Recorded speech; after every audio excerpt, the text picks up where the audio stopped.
오늘 말씀 제목이 아펜젤러가 전한 복음이라는 제목입니다. 이 내용은 우리 이제 감리교 선교 140주년을 맞이해서 오늘이 이제 140주년 기념 주일 예배입니다. 우리 전 감리교회가 이날을 지키면서 또 이제 말씀 이 설교 내용을 다 보내줬어요. 그 내용을 지금 전하려고 합니다. 이제 제가 준비하고 이렇게 한 내용이 아니라 우리 감리교 본부에서 우리 감리교가 이번에 하나의 설교를 듣자, 그렇죠? 하나의 내용을 듣자 하는 그런 의미로 우리 본부에서 전해주신 이 말씀을 제가 여기 전해드리도록 하겠습니다. 자, 아펜젤러 선교사는 우리나라에 온 최초의 감리교 선교사입니다. 그래서 감리교, 우리는 이제 감리교단이니까 감리교 최초의 선교사가 누구입니까? 그러면 아펜젤러 이렇게 해야 돼요. 언제 왔습니까? 140년 전 1885년 1885 4월 5일 부활주일 아침에 인천 제물포항에 도착을 해서 첫 발을 내디뎠습니다. 그래서 이 아펜젤러 선교사님이 우리 그때 조선이죠. 이 조선 땅에 첫 발을 내디디면서 이렇게 생각을 했습니다. 이 조선 땅이 복음으로 밝게 빛나기를 기도한다. 복음으로 밝게 빛나기를 기도한다. 이런 마음으로 첫 발을 내딛고 이제 복음을 전했던 인물입니다. 아펜젤러 선교사님이 17년 동안 우리나라에서 이 복음을 전했는데 안타깝게도 1902년도에 성서 번역회를 위해서 배를 타고 목포로 가다가 여기 이제 군산 앞바다에서 배가 충돌하는 바람에 그냥 거기서 순교를 하셨습니다. 참 안타깝죠. 그는 이제 전도와 설교와 교육과 성경 번역과 민중 계몽 활동 등 정말로 많은 활동을 했던 선교사였습니다. 이분이 그때 죽지 않고 계속 살아계셨다면 우리나라에 엄청난 영향을 끼치셨을 텐데, 이 감리교회가 더욱더 큰 위상을 발휘했을 텐데 참 안타까운 그런 죽음을 맞이했습니다. 자, 이렇게 우리나라는 아펜젤러 선교사님을 통해서 복음이 전파되었고 이제 감리교 한국 선교 그래서 140주년을 맞이하게 되었습니다. 이 140년이라는 시간 동안 많은 선교사님들이 또 우리나라에 찾아오게 되었습니다. 자, 그러면서 이 선교사님들이 전한 복음이 있습니다. 그게 뭐냐면 예수님이 전하셨던 복음이죠. 그게 생명의 복음입니다. 아펜젤러 선교사님도 역시 우리나라의 첫 발을 디뎌서 이 조선 땅이 복음으로 밝게 빛나기를 원한다는 마음으로 복음을 전했는데 그게 바로 그 빛이 예수님 아닙니까? 이 땅에 어두워졌던 이 땅에 그 조선 땅에 온갖 우상으로 가득 찼던 이 조선 땅에 예수님으로 가득 차기를 원하는 마음으로 복음을 전했습니다. 그게 바로 기초가 되어서 우리 이제 한국 땅에 예수 그리스도의 복음이 전파되었죠. 아펜젤러 선교사님은 이제 감리교였지만은 또 장로교 선교사님들과도 아주 친하게 복음을 전했습니다. 그래서 이들과 협동하면서 협력하면서 서로 이제 도와가면서 복음을 전했죠. 그래서 이제 같이 왔던 언더우드 선교사님 그리고 스크랜턴 또 알렌 선교사님들 많은 선교사님들과 협력해서 복음을 전했는데 이 아펜젤러 선교사님이 강조했던 게 뭐냐면 예수 그리스도가 우리의 삶의 근본이 되신다 하는 내용을 전했습니다. 예수님이 우리의 삶의 근본이 되신다. 이 감리교 한국 선교 140주년을 맞이하면서 이 아펜젤러 선교사님이 전했던 예수님이 전했던 그 근본, 예수님이 근본이다 그랬으니까 그 근본에 대해서 우리가 오늘 살펴보려고 합니다. 첫 번째, 예수님은 우리 인생의 근본 문제를 해결하셨다는 것을 믿으시기 바랍니다. 자, 여러분, 우리 인생의 근본 문제가 뭡니까? 근본적인 문제, 의식주, 그래요. 먹고 사는 거, 이게 참 문제입니다. 근데 그보다 더 근본적인 문제가 있어요. 그렇죠? 죽는 문제예요. 사느냐 죽느냐. 인간은 죄, 인이라는 거, 이게 근본적인 문제예요. 이게 해결되지 않으면 인간에게는 어떠한 것도 구원의 빛도 없습니다. 인간은 모든 사람은 죄인이다. 여기에서 벗어나야 문제가 해결되는 겁니다. 그리고 인간은 죄인이기 때문에 결론적으로는 죽음을 맞이할 수밖에 없다. 이게 우리 인간의 근본적인 문제입니다. 세상 사람들은 이 근본적인 문제를 해결하기 위해서 참 발버둥 치고 노력을 많이 했습니다. 그래서 의학적으로도 과학적으로도 또 여러 가지 삶의 여러 가지 또 정치적으로도 이런 여러 가지 경제적인 문제를 통해 가지고 또 이성적으로 철학적으로 여러 가지 것들을 통해서 이 근본적인 문제를 해결해 보려고 노력을 많이 했습니다. 그래서 인간은 죄인이다. 여기에서 벗어나기 위해서 많은 노력을 했지만은 해결을 할 수가 없었다는 것이죠. 인간이 아무리 과학을 발전시켜서 지금 달나라에 가고 뭐 이렇게 많은 것을 연구한다는 그런 시대가 되었어도 죄 문제를 해결하지 못합니다. 의술이 많이 발전을 했습니다. 그런데 이 죄 문제를 없앨 수는 없다는 것이죠. 인간의 삶 가운데 찾아오는 이 죽음의 문제를 해결할 수가 없어요. 어쩔 수 없습니다. 모든 사람은 죽음을 맞이할 수밖에 없다. 결론적으로 인간이 죽을 수밖에 없다. 이거는 죄인이기 때문에 그럴 수밖에 없는 것이죠. 그래서 인간은 죄인이다. 죄 때문에 이 죄의 무게를 짊어지고 살아가야 된다. 이 문제를 해결할 수 없기 때문에 인간의 삶은 형통치 않은, 평안하지 않는 그런 삶을 살 수밖에 없습니다. 자, 이 죄라고 하는 것은 세상을 만드신 하나님과 같아지려고 하는 마음이에요. 근본적인 죄가 뭐냐면 하나님과 같아지려고 하는 마음입니다. 인간의 교만이고 인간의 욕심이죠. 최초의 인간인 아담과 하와도 역시 마찬가지로 에덴 동산에서 하나님이 먹지 말라고 하는 그 선악과를 먹게 되었습니다. 왜 먹었습니까? 이것을 먹으면 너희 눈이 밝아져서 하나님과 같이 될 거야. 이 말에 속았죠. 하나님처럼 될 거다. 이 말에 속았습니다. 결국은 인간이 죄를 짓게 되는 이유가 뭐냐면 내가 하나님이 된다 하는 그 의식이에요. 나도 하나님이 될 수 있다. 이겁니다. 결국 인간의 교만과 욕심, 그래서 결국은 쫓겨나게 되었죠. 에덴 동산에서 쫓겨난 인간의 삶은 참 비참한 그런 인생이 되었습니다. 쫓겨난 인생은 형통할 수가 없습니다. 하나님 주신 아름다운 것들을 먹고 마시며 누리던 그런 사람들이 그 에덴 동산에서 쫓겨나서 이제는 스스로 땀 흘려서 일하면서 또 손에 흙을 묻히고 물을 묻히고 또 가시덩굴에서 땀을 흘려야 먹을 수 있는 그런 삶이 되었다는 것이죠. 인간의 삶이 비참해졌다는 겁니다. 그리고 이런 비참한 인간의 삶 속에 하나님께서는 구원의 빛을 비춰주셨죠.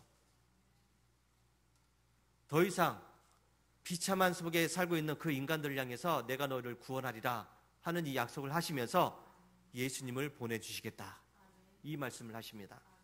내가 너로 여자와 원수가 되게 하고 너의 자손을 여자의 자손과 원수가 되게 하겠다. 여자의 자손은 너의 머리로 상하게 하고 너는 여자의 자손의 발꿈치를 상하게 할 것이다. 결국은 예수님을 보내주셔서 인간의 삶을 구원하시겠다는 이 약속을 하셨습니다. 이 약속의 근거에서 이제 하나님께서는 인간들이 하나님을 찾을 때마다 그 사람들에게 사랑을 주셨고 은혜를 주셨다는 사실을 기억하시기 바랍니다. 하나님을 찾는 인간들에게 하나님은 구원의 빛, 생명의 빛을 비춰주셨습니다. 자, 그런데 안타깝게도 여러분 인류 역사를 잘 살펴보면 인간은 끊임없이 교만한 마음을 가졌고 악한 마음을 가졌습니다. 욕심으로 가득 찼어요. 하나님처럼 될 거다라는 이 욕심, 교만으로 가득 찼습니다. 그러다 보니까 삶의 근본적인 문제가 해결되지 않아요.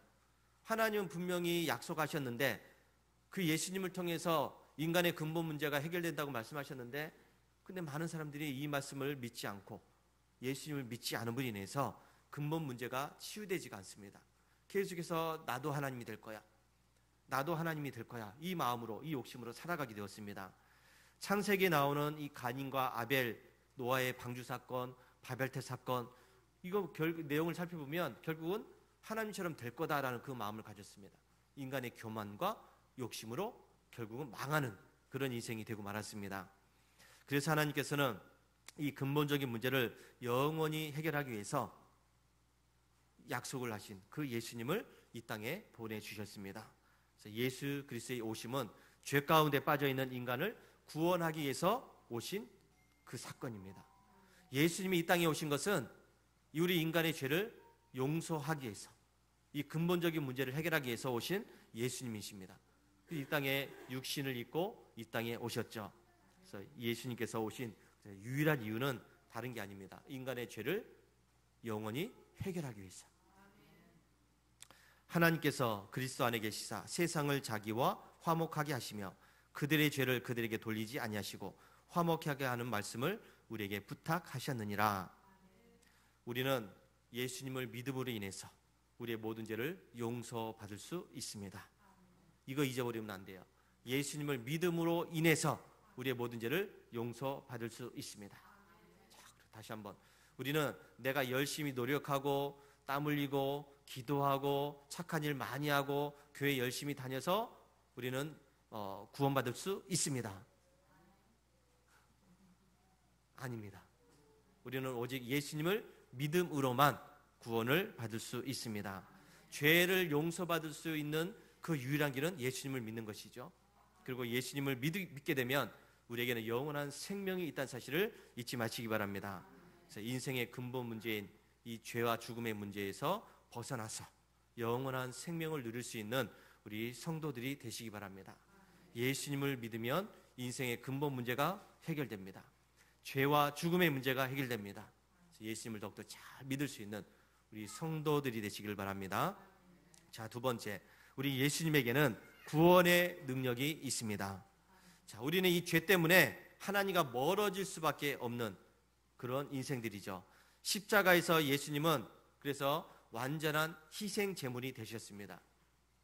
예수님이 희생 제물이 되셨어요. 모든 죄를 지은 사람은 죽어야 된다. 이게 하나님의 법입니다. 죽어야 돼요. 근데 예수님이 나 대신에 죽으셨다는 것이죠. 나의 모든 죄를 끌어안고서 십자가에서 죽으셨습니다. 그래서 예수님은 속죄 제물이라고 이야기합니다. 속죄 제물. 나를 대신해서 죄를 속하는 그 죽음을 죽었다는 것이죠. 죄인을 위해서 목숨을 아끼지 않으신 예수님은 십자가에서 마지막 말씀, 다 이루었다. 이 말씀을 하셨습니다. 예수님은 십자가에서 우리의 구원을 다 이루셨다는 것이죠. 우리의 죄를 다 용서하셨다는 겁니다. 예수님은 이렇게 완전히 죽으셨다가 3일 만에 다시 살아나셨습니다. 제자들은 이 부활하신 예수님을 또 직접 만나서 예수님과 함께 이야기 나누고 교제하면서 함께 음식을 먹으면서 또 부활을 체험을 하게 되었습니다. 이렇게 죄와 죽음을 이기신 그 부활하신 주님, 우리의 인생의 근본 문제를 해결하신 예수님은 우리의 구원자가 되신다는 사실을 믿으시기 바랍니다. 그래서 오직 예수님만이 우리의 구원자가 되십니다. 많은 이단들이 내가 구원자다 이렇게 이야기합니다. 내가 예수다, 나를 믿어야 구원받는다. 그 이단들이에요. 우리는 오직 예수님을 믿음으로써만 구원을 받습니다. 왜? 예수님이 구원자이시기 때문에. 예수님은 우리의 구원자가 되시기 때문에 이제는 죽은 사람들 가운데서 살아나셔서 잠자는 자들의 첫 열매가 되셨다고 하셨습니다. 예수님은 부활하신 첫 열매입니다. 그래서 예수님이 이렇게 부활하셨듯이 우리도 예수님을 믿는 우리 모든 사람들은 우리도 부활할 수 있다 하는 사실을 믿으시기 바랍니다. 예수님은 더 이상 죽음 가운데 있지 않고 부활하셨습니다. 하나님 우편에 앉아 계십니다. 우리를 위해서 지금도 간구하십니다. 두 번째, 예수님을 믿는 우리는 모든 죄와 사망에서 해방되었습니다. 썩을 몸이 썩지 않을 것을 입어야 하고 죽을 몸이 죽지 않을 것을 입어야 한다라고 말씀하셨는데, 우리 몸은 죽지만은 결국은 썩지 않을 것을 입게 될 것이고, 죽지 않을 것을 입었기 때문에 우리는 이 땅에서도 모든 고통과 질병으로부터도 해방된다는 사실을 믿으시기 바랍니다. 예수님은 우리의 모든 인생의 문제를, 근본적인 문제를 다 해결하셨는데 가장 큰 근본적인 문제가 죄와 죽음이라고 그랬죠. 그리고 그 다음에 문제는 우리가 살아가면서 겪는 많은 일들이죠. 아까 얘기했던 의식주 문제, 또 질병의 문제, 인생에 여러 부딪히는 여러 문제들, 이 모든 문제를 다 예수님께서는 해결하셨다는 사실도 믿으시기 바랍니다. 그래서 우리가 문제가 생겼을 때, 괴로운 일이 생겼을 때, 질병 가운데 있었을 때, 힘든 일이 생겼을 때 우리가 기도하는 이유가 뭡니까? 우리의 근본 문제를 해결하신 그 주님 앞에 기도해야 응답을 받을 수 있는 거 아닙니까? 그래서 오직 예수님만이 우리의 구원자가 되십니다. 부활하신 예수님을 통해서 우리는 이제 하나님의 자녀가 되는 권세를 얻었습니다. 하나님의 자녀는 이 세상을 사랑의 힘으로 품고 나갈 수 있는 힘이 있습니다. 하나님의 자녀이기 때문에 하나님 주신 사랑으로 가득 찼기 때문에 이 세상을 사랑의 힘으로 살아갈 수 있다는 것이죠. 뿐만 아니라 하나님의 자녀는 늘 하나님과 동행하기 때문에 하나님이 주시는 평안을 누릴 수 있다는 것도 잊지 마시기 바랍니다. 우리는 예전에는 비천한 존재였죠. 희망이 없는 존재, 삶의 목표도 없고 희망도 없는 그런 아주 비참한 인생이었습니다. 그러나 이제는 예수님을 통해서 하나님의 자녀가 되었고 또 하늘의 영광을 가득 가진 영광스러운 존재가 되었음을 잊지 마시기 바랍니다. 우리는 하나님의 자녀로서 하늘나라의 각종 귀한 것들을 상속받을 수 있는 상속자가 되었습니다. 그리고 우리의 이름이 하늘나라에 지금 기록이 되어 있습니다. 이게 얼마나 큰 영광인지 모릅니다. 우리는 이 세상에서 때로는 넘어지기도 합니다.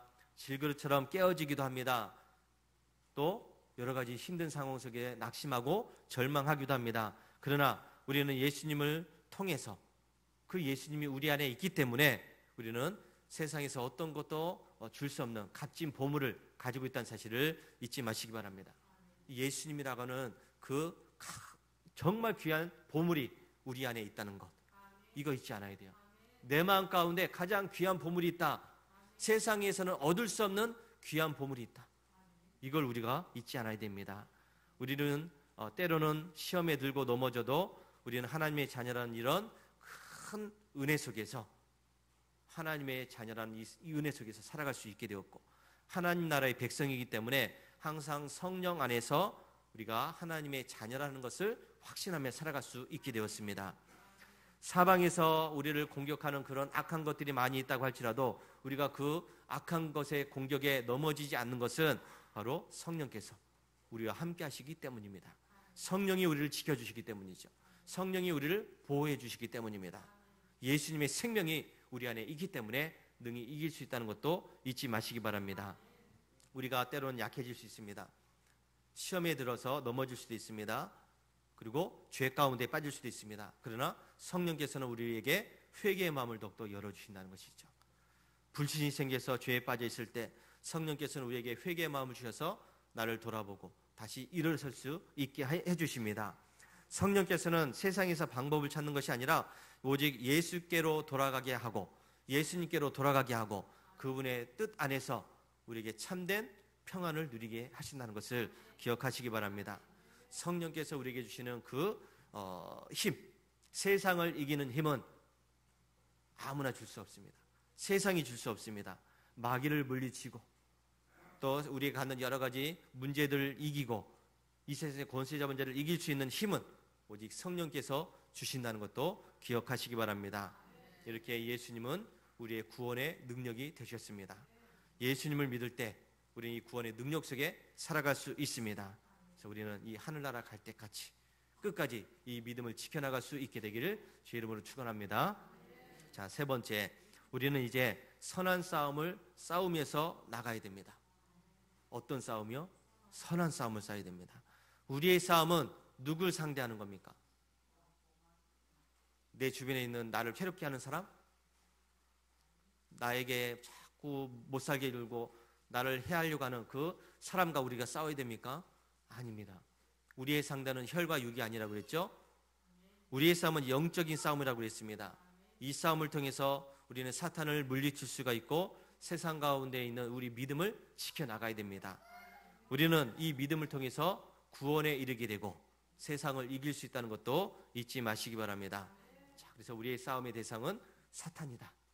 나를 힘들게 하고 나를 못살게 굴고 나를 괴롭히는 그 사람이 아니라 그 사람을 통해서 역사하는 사탄이라는 것을 기억하시기 바랍니다. 그래서 우리의 싸움은 대상은 인간이 아니라는 것이죠. 우리의 원수 마귀가 우는 사자같이 돌아다니기 때문에 우리는 정신을 차리고 깨어 있어야 될 줄로 믿습니다. 이 사탄은 다양하게 우리를 유혹합니다. 아주 다양하게. 우리가 생각지도 못한 방법을 통해서 우리를 넘어뜨리려고 그러죠. 아담과 하와도 역시 마찬가지로 생각지도 못하게 넘어졌다는 것이죠.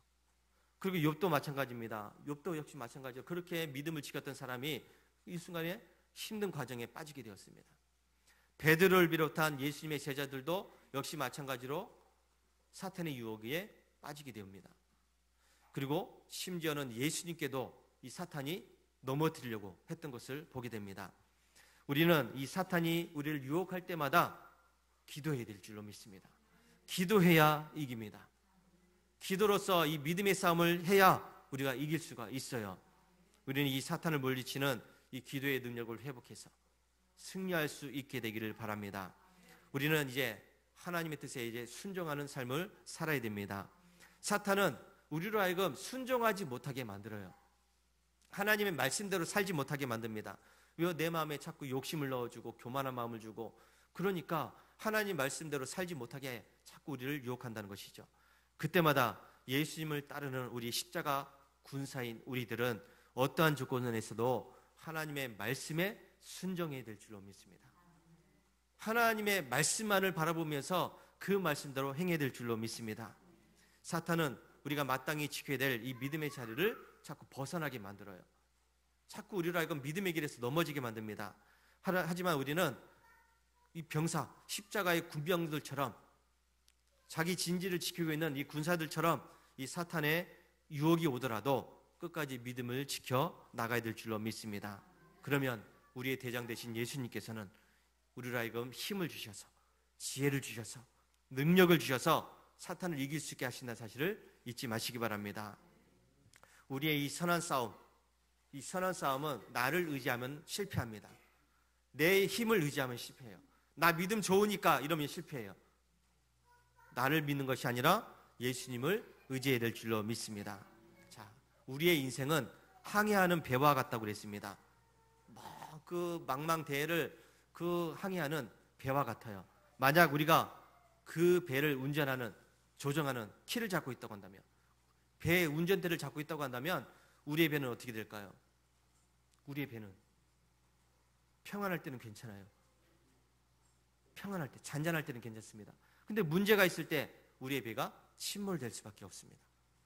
그러나 우리 그 인생의 배, 그 항로의 배에서 예수님이 우리의 키를 잡고 있다고 한다면 우리의 삶 속에서 예수님은 늘 이길 수 있게 하신다, 평안케 하신다는 것을 잊지 마시기 바랍니다.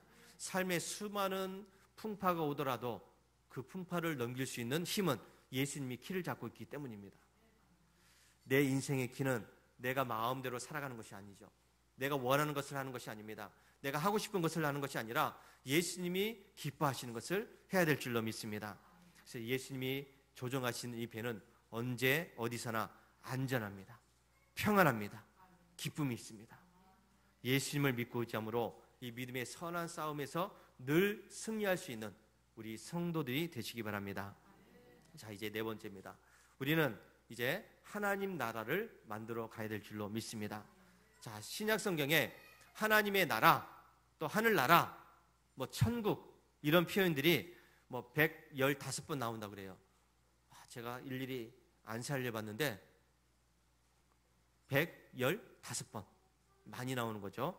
세례 요한이 회개하라, 천국이 가까웠다, 이 말씀부터 시작해서 요한계시록에서 하늘에서 큰 음성이 울려 이제 우리 하나님과 구원과 권능과 나라가 이루어지고, 이렇게 이제 하나님 나라가 이제 끝을 맺고 있는데, 여러분, 하나님의 나라는 이 세상에 속한 나라가 아니죠. 이 지구상 어디에 있는 나라가 아닙니다. 하나님의 나라는 먹고 마시면서 살아가는 존재가 아니죠. 하나님 나라에서 내가 이제 평안하게 행복하게 살아야지, 이런 개념이 아니에요. 하나님의 나라는 성령 안에서 누리는 의와 평화와 기쁨이라고 했습니다. 성령 안에서 살아가는 그 삶이 하나님의 나라가 된다는 것을 믿으시기 바랍니다.